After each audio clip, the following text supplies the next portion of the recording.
Hola, ¿qué tal? Qué alegría tan grande poder estar nuevamente con ustedes en la meditación de nuestro tiempo con Dios del día de hoy. Soy el pastor Fernando, pastor de la Primera Iglesia Bautista de la ciudad de Ducor, California. Les agradecemos infinitamente este enorme privilegio que nos conceden de poder compartir con ustedes este espacio devocional del día de hoy.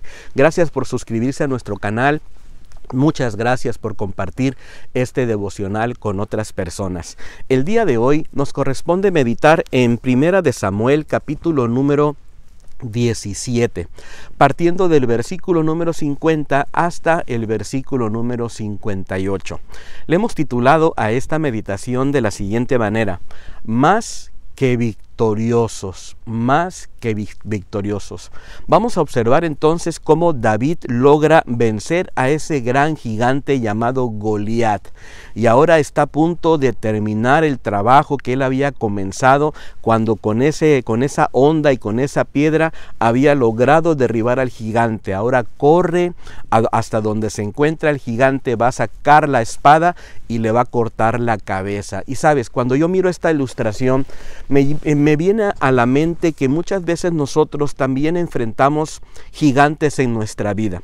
De repente aparecen problemas, de repente aparecen enfermedades que de alguna manera no las estábamos contemplando en nuestra vida, ¿verdad? Situaciones incluso en contra de la vida de nuestros hijos, en nuestro matrimonio, situaciones financieras que de alguna manera nos preocupan, ¿verdad? Situaciones que pueden robarnos la paz y pueden robarnos la calma. Pero yo cuando voy a la Escritura descubro un precioso pasaje en el libro de Romanos, capítulo número 8, versículo número 37, que me dice lo siguiente: en todas estas cosas somos más que vencedores por medio de aquel que nos amó. Y sabes, cuando entendemos que nosotros somos más que vencedores porque ya Cristo venció en la cruz del Calvario, entonces cada uno de los problemas que enfrentaremos o estamos enfrentando en la vida, de alguna manera podemos entender que Dios ya nos dio la victoria. Entonces, ¿qué podemos aprender de este precioso pasaje del día de hoy? Por lo menos 3 cosas me gustaría dejar en tu corazón. La primera de ellas es la siguiente: recordemos que Dios nos da la victoria. Recordemos que Dios nos da la victoria. Y me encanta la manera en cómo se describe este pasaje de la Escritura, el versículo número 50, porque nos habla que David logró vencer al filisteo, pero dice la referencia, dice, con honda y piedra hirió al filisteo y lo mató, sin tener David una espada en su mano. Me habla de que entonces David no tenía una espada, no tenía un armamento, sin embargo logró la victoria. ¿Sabe por qué?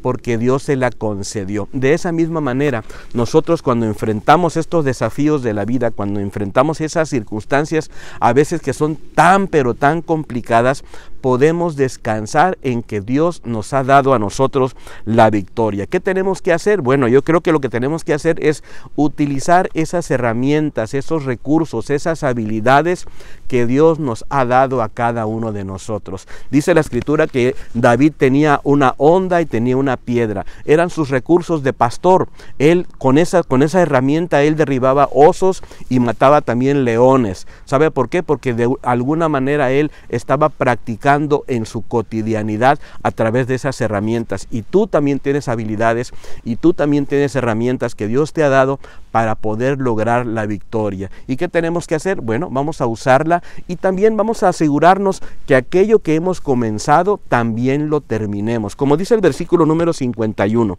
entonces corrió David y se puso sobre el filisteo, tomó su espada, la sacó de la vaina, lo acabó de matar y le cortó con ella la cabeza. Mató al gigante y le cortó la cabeza. Se aseguró entonces de terminar aquello que había comenzado. Y sabes, en nuestras victorias nosotros tenemos que hacer lo mismo. Vamos a asegurarnos que tengamos y obtengamos la victoria completa. Y esto me lleva a la segunda cosa que me gustaría dejar en tu corazón. Recordemos que somos inspiración para otras personas. Así es, en medio de nuestras luchas, en medio de nuestros problemas, en medio de los desafíos, sabes, habrá personas que de alguna manera van a estar observándonos y si nosotros actuamos correctamente, podemos entonces ser inspiración para que otras personas de alguna manera también logren conquistar sus batallas, logren obtener sus victorias. Me gusta cómo dice el versículo número 52. Se levantaron luego los de Israel y los de Judá, dieron gritos de guerra y siguieron tras los filisteos hasta el valle y hasta las puertas de Ecrón. Muchos filisteos cayeron heridos por el camino de Saraín hasta Gad y Ecrón. Regresaron los hijos de Israel de perseguir a los filisteos y saquearon su campamento. Me llama tanto la atención que este grupo de personas que en un principio estaban completamente desanimados, que estaban llorando, que estaban angustiados, ahora dan gritos de guerra. ¿Sabes por qué? Porque observaron a un siervo de Dios que le creyó a Dios y obtuvo su victoria.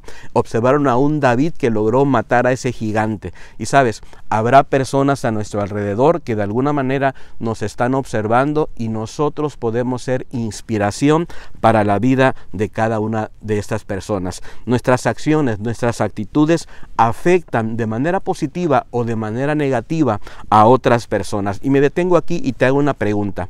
¿Estás inspirando a otras personas o las estás desanimando a través de tus actitudes y a través de tus acciones? Deberíamos ser inspiración para que otras personas logren obtener la victoria en sus vidas personales.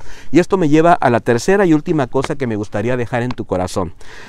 Recordemos que podemos vivir en humildad y en servicio. En otras palabras, recordemos que podemos entonces ser más que vencedores. A partir del versículo número 55 hasta el versículo número 58, dice la escritura de la siguiente manera. Cuando Saúl vio a David que salía a encontrarse con el filisteo, dijo a Abner, general del ejército: Abner, ¿de quién es hijo este joven? Abner respondió: vive tu alma, oh rey, que no lo sé. Y el rey dijo: pregunta de quién es hijo este joven.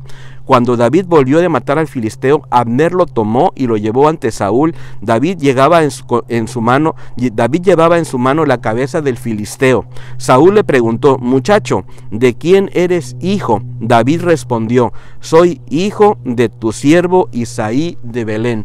En esta parte de la escritura yo logro descubrir cómo al final de cuentas podemos ser más que vencedores. ¿Sabes cuándo? Incluso cuando haya personas que no nos reconocen, incluso cuando haya personas que no nos recuerdan, incluso cuando veamos que personas ni siquiera nos toman en cuenta en la vida. Y sabes, te recuerdo algo, probablemente Saúl ya no se acordaba de David, que David había estado con él siendo su paje de armas. Recuerda que David había regresado nuevamente a pastorear las ovejas de su papá y de alguna manera había pasado un cierto tiempo. Es muy probable que Saúl se había olvidado en medio de las cosas que había estado haciendo en la vida, se había olvidado de David, pero me encanta esta escritura porque a mí me dice que al final de cuentas somos más que vencedores a pesar de que haya personas que no nos recuerdan. Incluso tenemos que entender algo, nosotros somos más que vencedores porque tenemos una identidad en el Señor y no necesitamos nosotros vanagloriarnos de absolutamente de nada. Entendemos y comprendemos que Dios está con nosotros y que Él nos da la victoria. Me gusta cómo dice la escritura en este versículo número 57 cuando dice: cuando David volvió de matar al filisteo, Abner lo tomó, llevó ante Saúl y David llevaba en su mano la cabeza del filisteo. Se presenta David ante Saúl con la cabeza de Goliat en la mano. Pero sabes, a pesar de que David llevaba ese trofeo de guerra en la mano, esto sencillamente no hizo que David de alguna manera se envalentonara de más. No, dice la escritura aquí que él sencillamente dijo: soy hijo de tu siervo Isaí de Belén. Ni siquiera mencionó su nombre, solamente dijo: soy hijo de Isaí, tu siervo. Y eso me habla de una profunda humildad en la vida de David. Y creo que nosotros debemos recordar que somos más que vencedores, no por nuestros méritos propios, sino por los méritos de aquel que nos amó y que se entregó en la cruz del Calvario por cada uno de nosotros. Espero que esta meditación haya sido de mucha bendición para tu vida y me encantaría que nos pudiéramos encontrar el día de mañana. Te mando un abrazo. Bendiciones.